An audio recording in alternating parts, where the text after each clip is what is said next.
জাতীয় সংসদে পাশ হলো অর্থ বিল, যেখানে বাতিল করা হয়েছে কালো টাকা সাদা করার সুযোগ। কিছু ক্ষেত্রে ব্যাংক হিসাব খুলতে লাগবে না টিআইএন।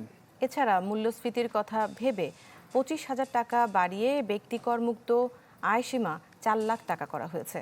বাদ দেওয়া হয়েছে খুচরা ব্যবসায়ীদের ওপর ভ্যাট বসানোর প্রস্তাবও। 9,38,000 কোটি টাকার বাজেটের অর্থের জোগানে সরকারের বড় ভরসা রাজস্ব খাত। কিন্তু চলতি অর্থ বছরের রেকর্ড লাখ কোটি টাকার রাজস্ব ঘাটতি চিন্তায় ফেলে এনবিআরকে।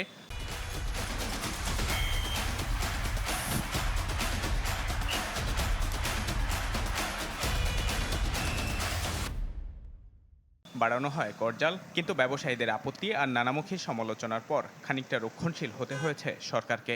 আমাদের এসব উদ্যোগের ফলে ধাপে ধাপে মূল্যস্ফীতি নিয়ন্ত্রণে আসবে। যেখানে বেসরকারি বিশ্ববিদ্যালয়, মেডিকেল কলেজ ও বেসরকারি প্রযুক্তি কলেজের জন্য করহার 10% থেকে কমিয়ে করা হয় 5%, সে সময়ে বাদ পড়ে আবাসন খাতে বিনা প্রশ্নে কালো টাকা সাদা করার সুযোগ।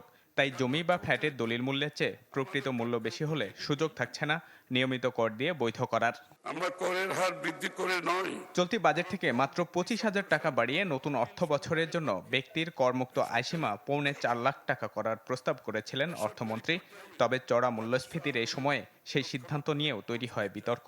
তাই আরও 25,000 বাড়িয়ে 4 লাখ টাকার নতুন প্রস্তাব পাশ হয় এদিন। ইনভেস্টমেন্টে নিয়ে যাচ্ছে। কর নথিতে দেখানো ব্যক্তিগত স্বর্ণ বিক্রির 15% কর প্রস্তাব করা হয় বাজেটে, সেটিও কমিয়ে করা হয় 5%।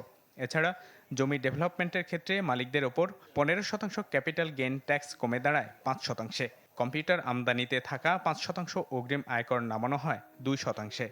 দেশব্যাপী উৎপাদন সক্ষমতা বৃদ্ধি। করজাল বাড়াতে খুচরা ব্যবসায়ীদের ওপর সুনির্দিষ্ট ভ্যাট বসানোর প্রস্তাব করেন অর্থমন্ত্রী। সংসদে এমন 16টি খাতের তালিকাও তুলে ধরেন তিনি। তবে শেষ পর্যন্ত সেই পরিকল্পনাও রাখতে পারেনি সরকার। 6.5%। এছাড়া কাজু বাদাম ও প্লাস্টিক রেজিনের উপর বর্ধিত করহার বাতিল করে তা বহাল রাখা হচ্ছে আগের 5%।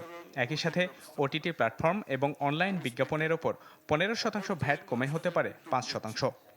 ক্ষুদ্র ব্যবসায়ীদের সুবিধার্থে বা ক্ষেত্র বিশেষে হয়রানি বন্ধে তাদের সামর্থ্য অনুযায়ী ফ্ল্যাট রেটে ভ্যাট প্রদানের উদ্যোগ গ্রহণ করেছি।